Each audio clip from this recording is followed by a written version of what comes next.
প্রাক্তন মুখ্যমন্ত্রীর গাড়ি লক্ষ্য করে কাদা জুতো, তৈরি হলো উত্তেজনা। পুলিশ হেফাজতে তৃণমূল কর্মীর মৃত্যু ঘিরে তোলপাড় রাজনীতি। মৃতের নাম বিরজু কেওয়াত, কাছড়াপাড়া পুরসভার প্রাক্তন পুরপ্রধান ও তৃণমূল নেতা কমল অধিকারী ছায়াসঙ্গী বলে এলাকায় পরিচিত।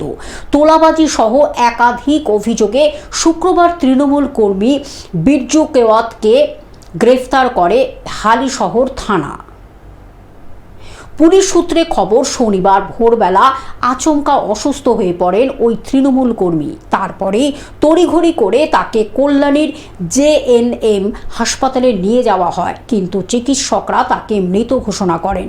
হেফাজতে থাকাকালীন মৃত্যু হওয়ায় ম্যাজিস্ট্রেটের তত্ত্বাবধানে বিচার বিভাগীয় তদন্ত নির্দেশ দেওয়া হয়েছে।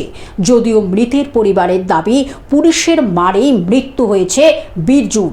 গোটা হাত পায়ে দাগ রয়েছে মারের। ইতিমধ্যে প্রাক্তন মুখ্যমন্ত্রীর ওপর হামলার ঘটনায় সরব হয়েছে কালীঘাট তৃণমূল।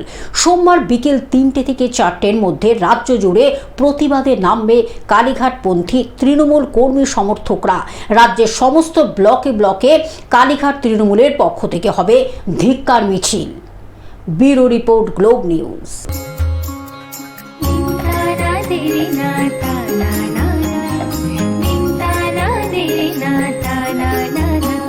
পাশে সবার প্রিয় গ্লোব টিভি, সাথে সবার প্রিয় গ্লোব টিভি।